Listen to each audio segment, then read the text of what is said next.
Hey guys, forgive me for the background noise, but hey, so be it.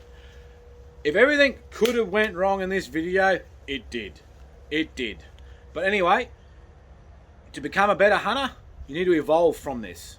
You don't blame your tools and whatever. You need to look at the hunt and go, all right, this was the problem. I need to fix this, right? Because being a human will blame everyone else but themselves. They always do it. I even do it. At the time in this hunt, I'm like, this is rubbish. This bloody 243's had it, blah, blah, blah. It's not.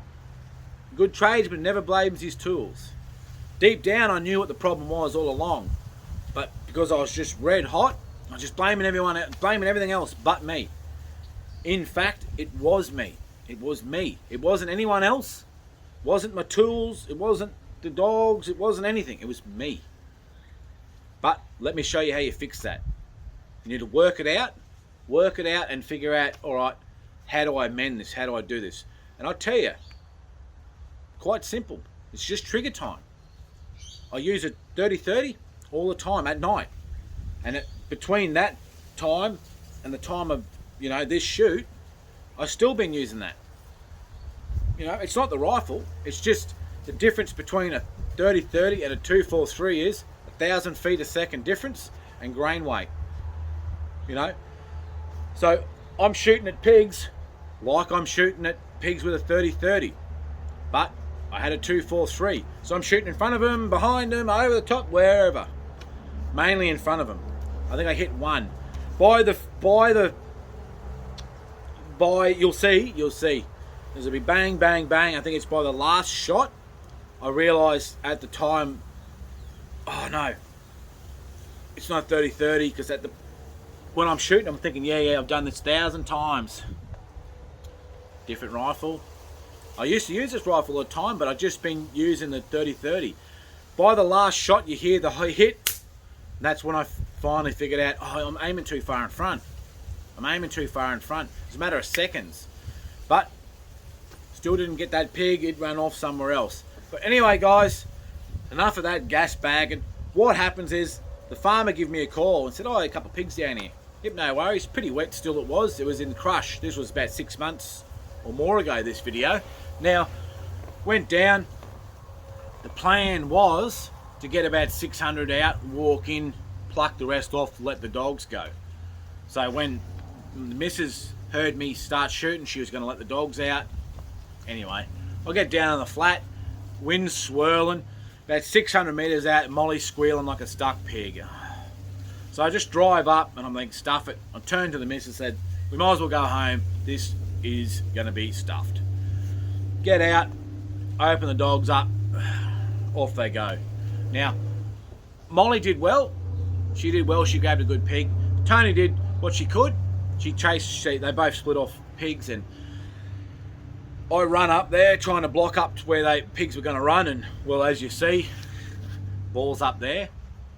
Anyway, after all that, I had another two bullets. I'm like, because it's only supposed to be like 2 or 3 pigs, right? And I always take a box of bullets no matter where I go. But at this time, I was like, I'll just take. I think it was 6 or 7. Like, that'll do. Had another 2 in my pocket. Reloaded them in. Went up to Molly. Jumped under the fence. Anyway, got the pig. Yada yada yada. Shot that. Had 1 bullet left. So between then and getting to Tony, I don't know. Because usually what happens is I just click the GoPro on and it makes a bloody beep and it goes, it just records. But for everyone that has run GoPros, knows what sort of pain in the ass they can be. They just turn off or you got to reset them. Oh my God. So somewhere between getting to pig with Molly and getting to Tony, it's turned off. Oh. So I'm down there, so I'm getting to Tony, I'm underneath fences, getting down there. Anyway, Molly's buggered off somewhere else, and I get down to Tony, and she's not a real hard bailer, but she had this boar bailed up in the mangroves. Now, she'd run him for a bit. That's what she does, because she's not real hard. She's not a hard dog. Anyway, she got down, and she's bailing him a bit, I think, oh, I've got one bullet left, righto, I'll make this count. Anyway, get down in there, and Tony's in there putting the bail on, and I sort of look at the pig. I think, oh gee, he's a good pig. He's a good pig. Anyway,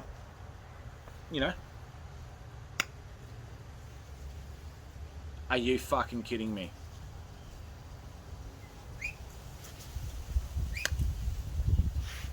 Pick the bullet up off the ground. Fucking light primer strike, mate.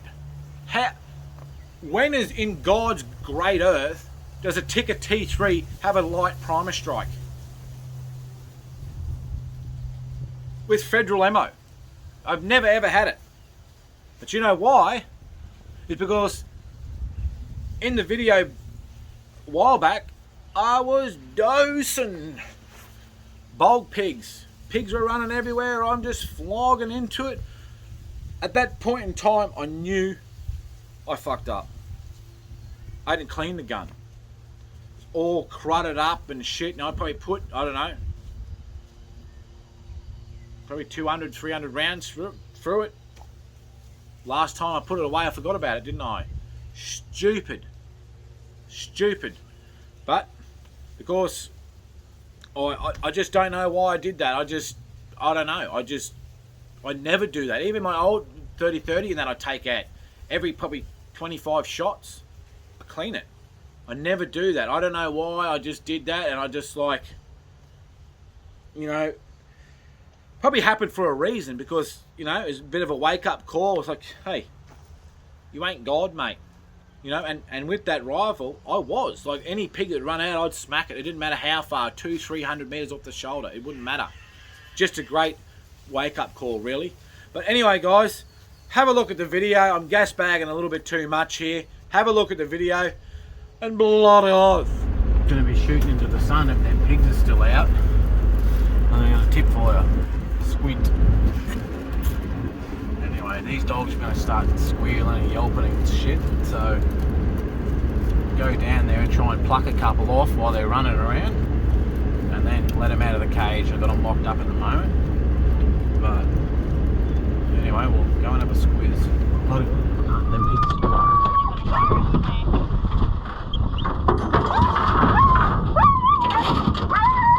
Shut up!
Big mole. I think everything else. Got one up on me.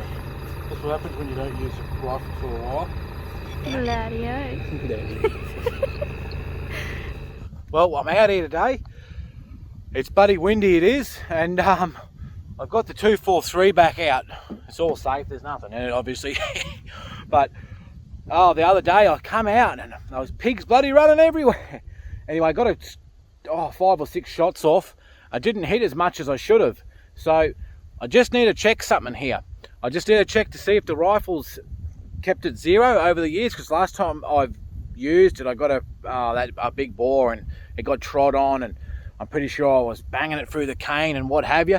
But anyway, or it's me, because I haven't been using this rifle for some time now, probably 8 months.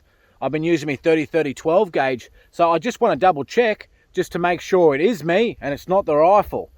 But I'm pretty confident it was me, because I haven't used it, and it just goes to show, guys, that everyone gets rusty with their rifles. Like, I was crack shot with that for a long time, and I started using my other rifle just because I prefer it in the cane at night. But anyway, we'll put it to the test. I've got a little target down here at 100 meters. I've got the rifle here. I'm going to use 100 grain projectiles today. It is blowing a bit. It's blowing sort of like on an angle like that. So I guess it's southeasterlies from this angle. Look, it'll affect it a little bit, but I'm just checking to see if it's held 0, because if it's out by 6 inches when the pigs are on the run and running quick, it will affect it a fair bit. So maybe it was just me, because I'm used to was shooting a 30-30 when pigs on the run, using a 2.43. Obviously it's traveling a lot quicker, and I was probably shooting a bit too far in front. But anyway, we'll put it to the test and we'll check. Righto, we'll see how this goes. I'm trying to do something a bit fancy here. Anyway, we'll go hot for a second. I'll just put one down there, make sure it's all going to go sweet. And yeah, use my 9 power to go in. We'll zoom her in. 100 meters.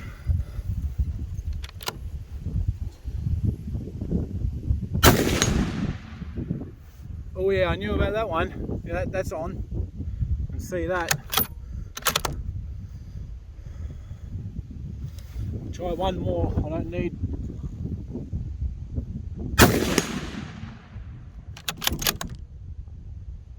It's me trying to do it quick, but look, that's on. I can see from here I don't need to shoot it anymore. Righto. We'll have a look. Look, that's acceptable to me, the first 3. That's acceptable to me. Other one is a bit high, but look, I didn't muck around with it. I just let fly. I take a little bit more time when I'm down the paddock, but I just needed to see if it was still on. That's all I needed to see. And with how much that has moved, would not have affected me yesterday when I was shooting at them pigs. That there is purely from the wind today, because it is coming like this, and yeah, that's all. But I'll give you a look. So that was the first one. That was the second one. That was the third one I did quickly. I cycled the bolt real quick and just let it fly. And that one was off the shoulder. The one off the shoulder is probably not really acceptable, but I didn't muck around. Boop, let it have it, stuff it. But on a pig at 100 meters off the shoulder, that's a kill shot to me. So I worked out what the problem was. It was me. Well, guys, as you can see, it was me. Simple mistake, but you need to iron it out. You need to iron it out to make sure it isn't your gear, because if the scope was out, which can happen, you need to amend it. But before you start carrying on like a pork chop, you need to put it to the test. And that's therefore the time I had the light primer strike to the time I put it out in the paddock and shot, I didn't clean the rifle, because I wanted to iron out the problem there. Was it me because I was being lazy, didn't clean the gun? Was it me because, well, I didn't clear the gun and it's throwing bullets like this? Was it a light primer strike? Was it shitty ammo? Or was it just me? Well, it was me with shooting, and it was the ammo with the light primer strike, because I didn't clean it from the time I shot that bailed pig, which didn't go off, to the time I went out in the paddock and shot fine. So the end of the day there is light primer strike. Must have been a failed primer in that ammunition, which, yeah, that happens. It does happen, guys. But as I said, if everything could have went wrong that day, it bloody did. I'll tell you something for nothing. Every time I go out for a hunt with the old girl, she's got to wear a pair of mumble pants. I call mumble pants tights, because when some Sheilas wear them, they probably shouldn't be wearing them. Looks like the forks mumble, aren't you? Anyway, not her. Bucket looks alright in a pair of mumble pants. It's like a bloody my good dog. Walking around behind it in a pair of mumble pants. Jesus. Like, the poor thing, it'd be like bending over it'd be real struggling trying to get through the mud or something. It'd be trying to get underneath a fence, duck under a fence, and all she'll hear about 50 metres away is bark! Get a bit of a fright. It's me creeping that fucking ass. Anyway, guys, don't worry about me. I'm just being a nuisance. Love.